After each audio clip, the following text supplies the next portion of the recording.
So about 2 years ago, we were having meetings inside in Commonadina. We were reviewing the community development projects that exist in the organisation, and there are many, from traveller projects to older people projects, and we were reviewing them with the Department of Rural and Community Development. And at that point in time, we were looking at how could we, as a community, respond to climate change and take climate action ourselves, and throughout the organisation, throughout the projects. So it came about that we thought what would be a good idea is, rather than just Commonadina having that response, that it would look to meet with other organisations and work with them in the Youghal area and West Waterford area, so that we collaborate and we would set up a network. So it wouldn't be one organisation, one project.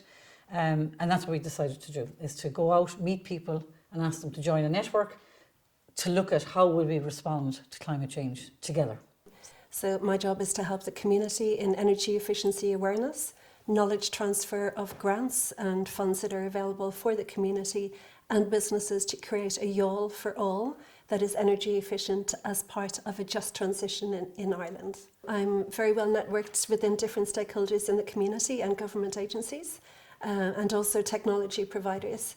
So our stakeholders are following the UN Sustainable Development Goals in how can we reach our energy efficiency, decrease our use of fossil fuels, and to have a resilient community in Youghal, energy resilient community. So Youghal is a perfect East Cork town to actually prepare for the future demands for energy, electricity, and for the interconnector in time also. How can we get the best value for communities with our energy to future-proof our town?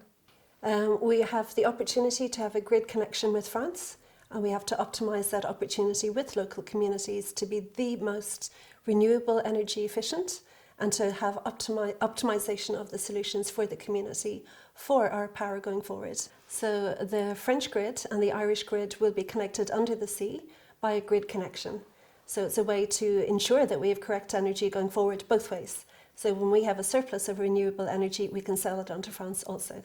I'll be giving ideas and suggestions in our knowledge transfer hub in Commonadina, so people can pop in at every time to see what's appropriate for your home, for your household, for your school, for your community and your business. Fantastic, really, really positive. We have 42 members at the minute, and what's really interesting out of that is 20 of those are other community organisations. Some of them are sporting organisations, schools, credit union, and then lots of other community, the community bus, community radio, community health. They're all members of the network as well, which is what makes it so strong and so powerful. It's very, very good. We ask our members what they'd like to learn, you know, we don't just decide, and that's really important, that we have shared ownership of how we move forward and how we support each other. So we have regular monthly meetings online. Once a quarter we do that in person, and that's when we'll find out and get our feedback from network members and from their groups.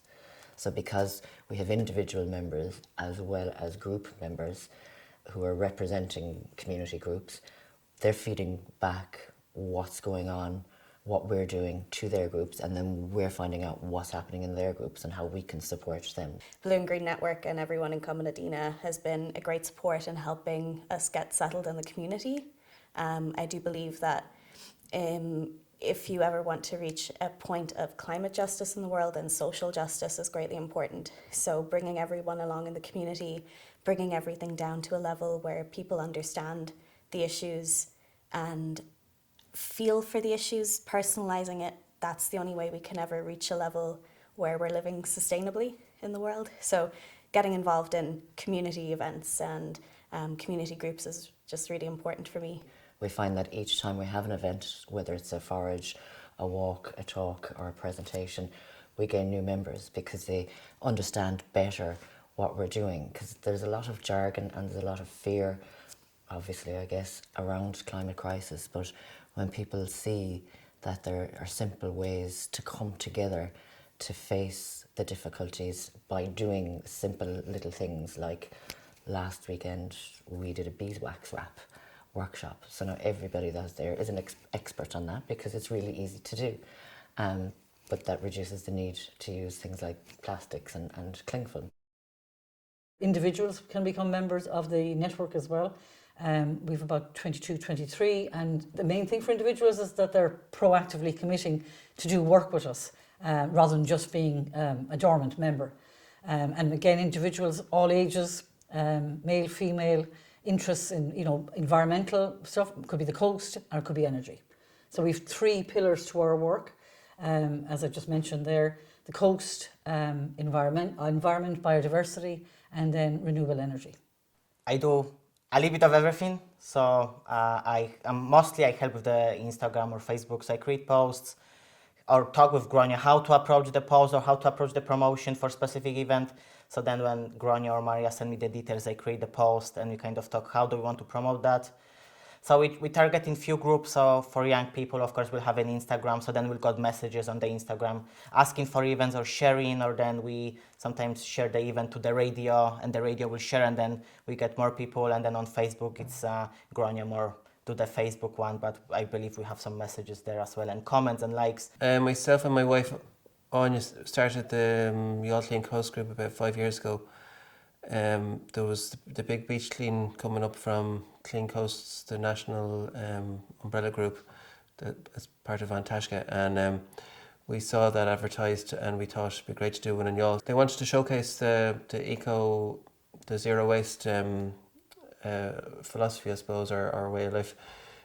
Just people cut down waste and single-use plastic. Maria wanted to do it in Youghal GA, and then I was kind of the liaison person for Youghal GA. The main resource we have at this stage is that we have 2.5 workers, and that means a huge difference to the network in terms of the amount of work we can get done. And I suppose, you know, we wouldn't have those workers without the Department of Rural and Community Development and Chomar Trust. The 2 organisations are funding the posts, partly as a pilot to see how this works and can you take a community-led approach to climate change. So that's a huge resource. We have other resources in terms of funding for programmes. So we get grants towards the community garden, towards foraging and walks. We have core funding for 3 years. So we have funding until 2025. I mean, we would hope it will go on a lot longer than that, but that's the commitment that we have from the funders at the minute. And we have a strategic plan that matches that timeline as well.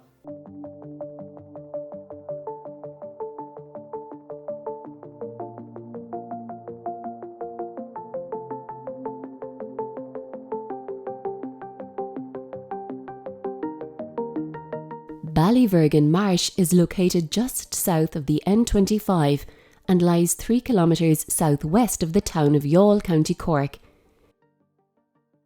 It is the county's largest freshwater coastal marsh. Dominated by common reed, it is a proposed natural heritage area. Ballyvergan is home to the reed warbler, barn swallow, and kingfisher, as well as a number of wading bird species.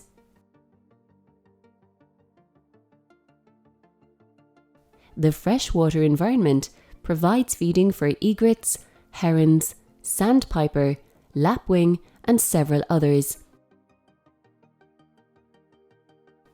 Many of these species can be spotted from the bird hide on the west of the bog. Other inhabitants include the otter, fox, stoats, hedgehogs, and mink. The marsh is important. It's a reed bed habitat, and there are certain species that favour that kind of habitat, such as sedge warblers and reed warblers. And these birds winter in Africa, but they come to Europe in the spring, and they nest and feed in this kind of habitat. This is just perfect type of habitat for them. Many of them migrate through the site as well because it's located on the south coast, and therefore birds from inland, the same species from inland, will come through the area that migrate through it in autumn as well. So therefore, and the same applies in the case of swallows. Swallows come here in large numbers. Many birds that don't breed here migrate through the site as well. The same species from inland areas, from say counties Kerry and Limerick and Galway and Donegal even, will have to migrate down to the south coast of Ireland, and they will often come through places like Ballyvergan. So they might stay a day or two feeding and then move on their way south.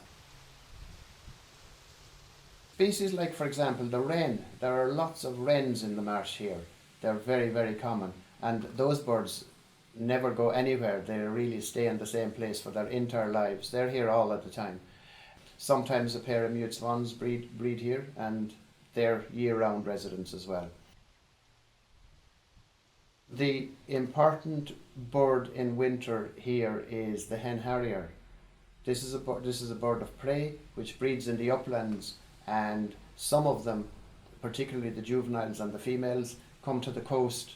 They leave their breeding habitat in the winter, and they travel towards the coast, and they feed over agricultural land, and they often roost in marshy habitats just like Ballyvergan. The marsh is subject to a number of dangers, some natural, some man-made. Climate change is really very, very significant, or it could be very significant, and it is a significant danger to habitats and to the wildlife that depend on those habitats. I mean, for example, here at Ballyvergan, the drying out of the marsh would change its ecology entirely. Also, if sea levels rise, it could involve flooding of the marsh, which would change its ecology as well. You see, habitats are rarely static unless you manage them to be static. You know, they're always changing or evolving from one to another. If the marsh dries out too much, then reeds won't grow, or there will be fewer reeds, and that would mean that some of the reed bed breeding species like the reed warbler and the sedge warbler would be here in fewer numbers, and perhaps even disappear entirely from it. Historically, the marsh was divided by the old Cork to Youghal railway line, which has been out of use since the 1980s. The disused line is currently being adapted for a greenway. An environmental impact assessment states that the greenway is not expected to cause any ecological damage to the marsh. I think the greenway will have a minimal impact on the marsh. So I think as long as people remain on it and don't stray into the marsh, which is not advisable because of dangers of drainage ditches and so on, then the impact should be minimal. Fire is also a hazard to the marsh's biodiversity. Fire can break out naturally, but vandalism is another cause of destruction. Furthermore, seawater enters the marsh via a dysfunctional sluice gate, changing the composition of vegetation and invertebrate communities. Since the 1990s, almost half of the proposed natural heritage area has been altered by approximately 42 acres of tree planting and almost 50 acres reclamation of marshland into farmland. The stream and second sluice used to run through the marsh, but land has been reclaimed to the south and now forms a boundary between the marsh and improved grassland. It is recommended that Ballyvergan Marsh should be managed overall as a freshwater marsh in the future, and control of the common reed be established. Ultimately, it would be really ideal if it were to be a statutory natural heritage area. The ecological future of Ballyvergan Marsh will depend on public awareness of this wonderful environmental asset. Education about and engagement with the marsh should ensure it continues to thrive for generations to come.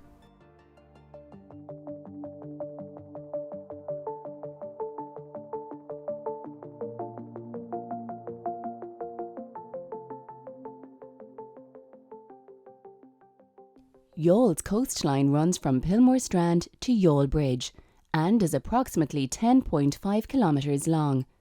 Around 5 kilometres of coastline east of the town is beach. Areas of the beach that are covered by the sea at high tide contain many invertebrates that are food source for birds at low tide. Where the beaches are not covered by tides, plants such as sea rocket, sea holly, sea sandwort and others grow. Marram dunes and fixed dunes provide a valuable habitat for plants and animals, particularly birds. Habitats in the Claycastle area also include marram dunes, fixed dunes, scrub and sand shores. The rare plant species, wild clary, has been recorded in this area.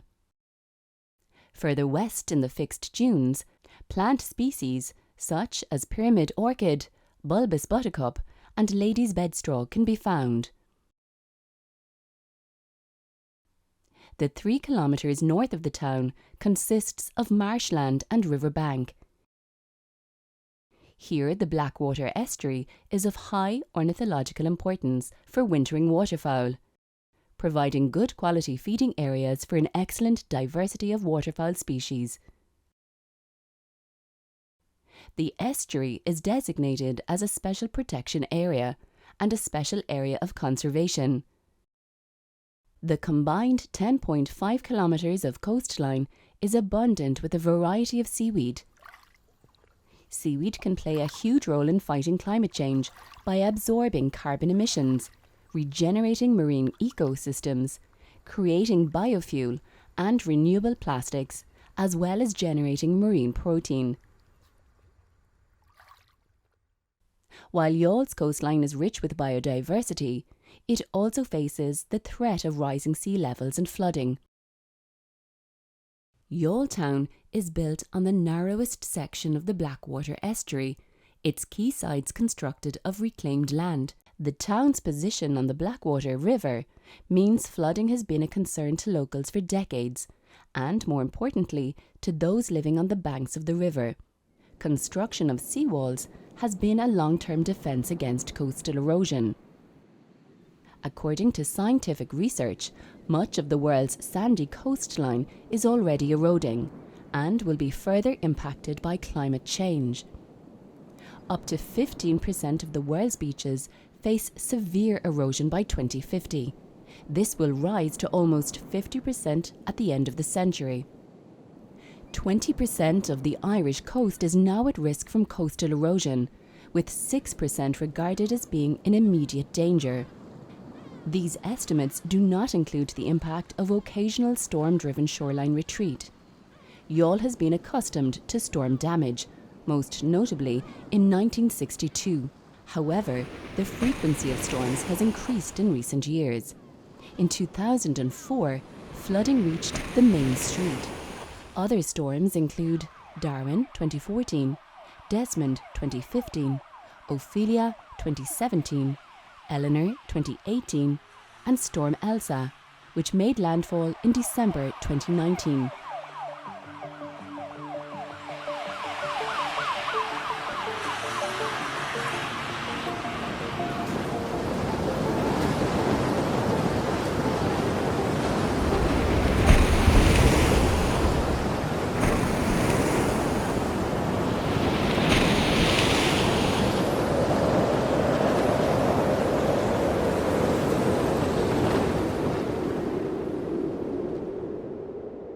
Plans for a €25 million project to tackle coastal erosion in parts of East Cork were first proposed 20 years ago, but were shelved. The rate of land loss has accelerated rapidly since then. Coastal erosion from Youghals Clay Castle Beach to Pillmore Beach has become more visible following the recent storms, while the lack of new groins is leading to sand being blown off Youghals Front Strand Beach. It is now 20 years since it was recommended that 5 groins be installed to stop the sand blowing away. In 2019, work began on a new sea wall on the town quayside in an effort to redirect high tides upriver and prevent flooding in the town. There are a number of strategies that can help with coastal erosion. Hold the line strategies aim to maintain the current position of the shoreline with hard engineering. This is generally expensive and normally applied to protect valuable infrastructure.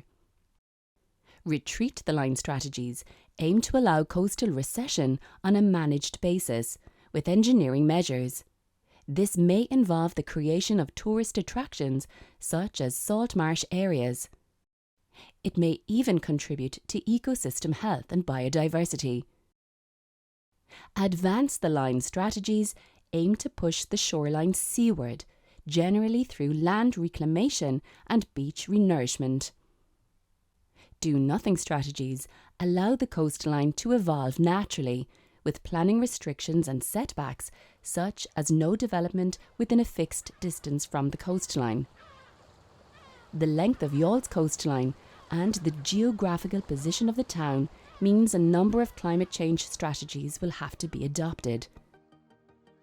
In the coming decades, Youghal has much to consider in the protection of its stunning beaches, town and riverbanks that are rich in natural resources and home to a varied and flourishing coastal ecosystem.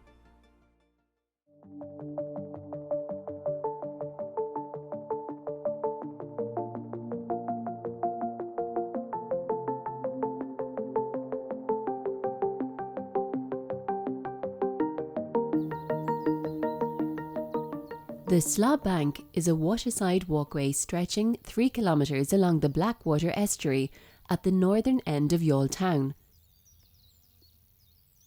The walkway was built during the famine under the Famine Relief Scheme.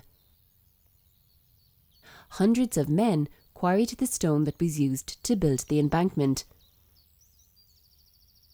The mudlands and Slob Bank are designated as special areas of conservation. The western side of the embankment is flanked by marshland, as well as some fields that are under agricultural use, but not intensively. The marsh takes the tide twice daily. The eastern side is flanked by the Blackwater estuary, home to plaice, flounder and sea bass. In turn, the mudlands north of the Slob Bank attracts turnstones, little grebes, ruffs, green sandpipers, kingfishers and egrets. The Greenland white-fronted geese can be seen here in winter. There are several drainage features situated here which have a tidal influence, so salt-tolerant plants such as distant sedge and others can be found on their edges. There is a strip of grassland and scrub between the landward side of sea wall and the main drainage channel. There is typical coastal vegetation on the seaward side of the sea wall and along the track on top of it. There are also sections of salt marsh habitat here, especially near the north end of the Slob Bank, near Youghal landfill site.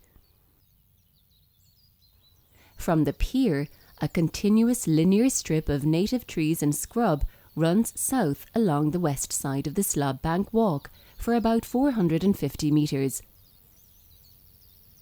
This is a valuable habitat for the many native tree and shrub species in it, such as hawthorn, blackthorn, elder and bramble.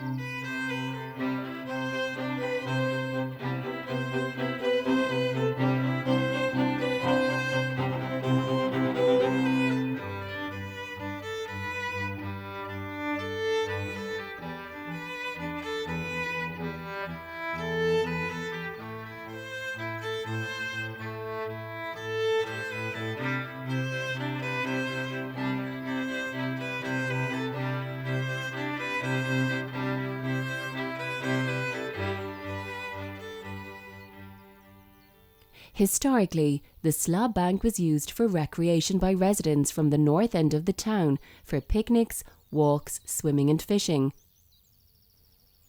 The Slob Bank remains a very popular destination for walkers.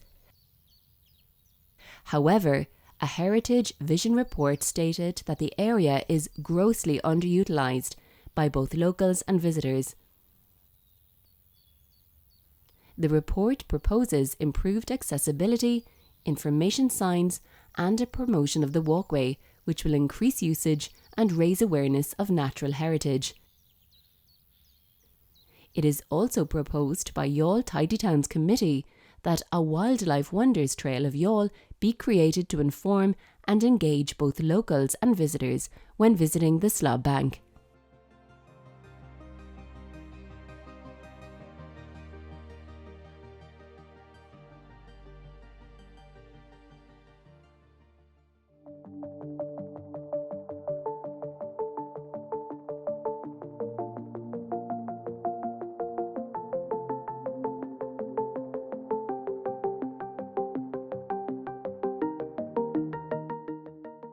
Keane Park, or Quarry Garden, is located approximately 1.4 kilometres west of Youghal town centre. Historically, the site was used to quarry stone for the building of the Slob Bank during the Great Famine. The site has been through a number of changes over the decades. Throughout the latter part of the 20th century, the quarry was overgrown, disused and fouled as a dumping site. In 1980, local resident and gardener Frank Keane had a vision to restore the quarry site into a public park. Inspired by Mr. Keane, the local council and Tidy Towns began a programme of planting, including an orchard of apples and plums. The Quarry Garden is dominated by a pond, which is hidden by heavy tree growth and is approximately 0.2 metres deep. The surface of the pond is abundant with fool's watercress and duckweed, with frequent marsh marigold around the margins. Stands of willow are present in the centre of the pond, with an area of reeds in the eastern section. The pond is fed by 2 freshwater springs, originating from a rock cliff located to the south. The springs feed the pond with a constant influx of fresh water cascading down the cliff face and flowing overland before reaching the pond. The area east of the pond comprises of an amenity grassland, which leads up to an old stone arch, serving as a pedestrian entrance to the park. The restoration work carried out by Frank Keane and others has nurtured a return of biodiversity and has flourished in the park's current guise. Developing the quarry as an eco-park has brought an appreciation for the rich abundance of wildlife, flora and fauna in the area. The eco-park was developed as an educational tool for local schoolchildren and visitors in an effort to create a deeper understanding of its biodiversity.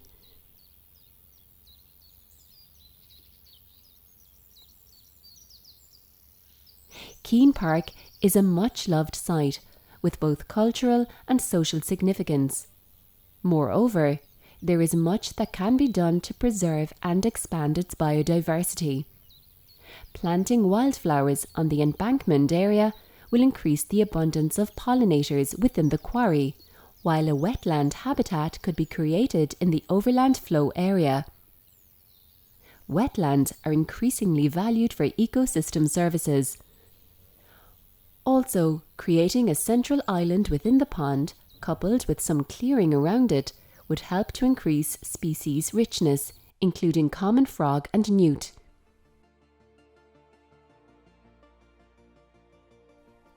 Thanks to the love and dedication of Frank Keane and others, the future looks bright for one of Youghal's most treasured ecological and historical sites.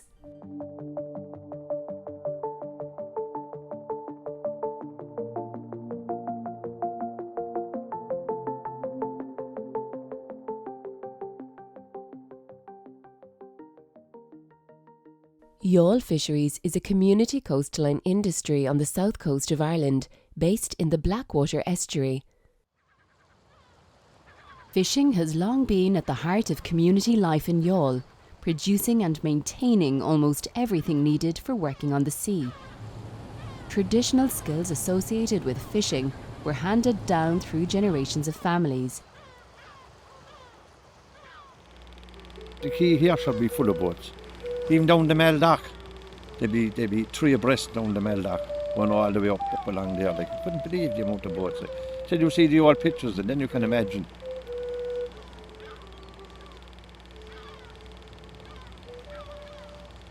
The blessing of the boats and that time, like then I don't know when you see the old pictures, the dock would be full of boats. The quays there'd be thousands down the quay, you could say, at that time, because the whole of Youghal was based on fishing back then. Today, Many local families maintain a particular pride in their fishing heritage that once employed 2,500 men. You're learning a skill, like, and it was a skill. We took fierce pride in it altogether, like, to learn. And it was serious work because you had to get this right, because otherwise the nets wouldn't go out right. So that was your first thing, and then you'd be then about mountain nets, and your father would show you, and then he'd pass down about the mending as well, like, 'cause he'd show you, first of all, you start off with a half mesh, he'd show you to do a half mesh, then a full mesh, and after that then you'd learn how to be big holes or put in patches into the nets. Fish were caught on a daily basis and sold to local restaurants, while mussels were dredged by the old bridge. Leftover mackerel was sold on the street at Meat Shambles Lane, wrapped in newspaper. It was a hard life. It wasn't easy, it was hard. There could be weeks there'd be nothing there, like, you know, and a big family there and you'd be depending on fishing, like. There were very hard times, I can tell you that. And remember, but there was good times as well. Families were closer together or whatever, like, because we were all involved in the fishing. The industry changed during the mid-1900s, with fishing methods evolving to drift net fishing. These large cotton nets were made and repaired on the quays. In later years, these nets were made of nylon plastic. Ongoing changes in fishing regulations in recent decades have forced many families out of business or required them to find additional employment, and today only a few boats remain on the Irish Fleet Register. The European Union's Common Fisheries Policy was created in order to share fish stocks in European waters, with the focus being placed on protecting the sustainability of fish stocks. To be honest, I'd say I'd feel a small bit bitter about things, because the fishing as our culture, and it was the culture of Youghal, is after being practically done away with a stroke of a pen. Under the CFP, Irish fishermen get a quota of 15%, despite Ireland's position on the continental shelf and having the richest fish source. 85% goes to European vessels. Definitely they could have left drifting, the ordinary drifting inside. They might stop the boats from outside, I can understand that, because there was miles upon miles of nets. But all they were fishing inside the harbour was 8 nets. While inshore fishermen were curtailed in an effort to save depleting fish stocks, the legacy of the move has seen the demise of the local fishing industries that once created employment and, more crucially, provided a healthy and trusted food source.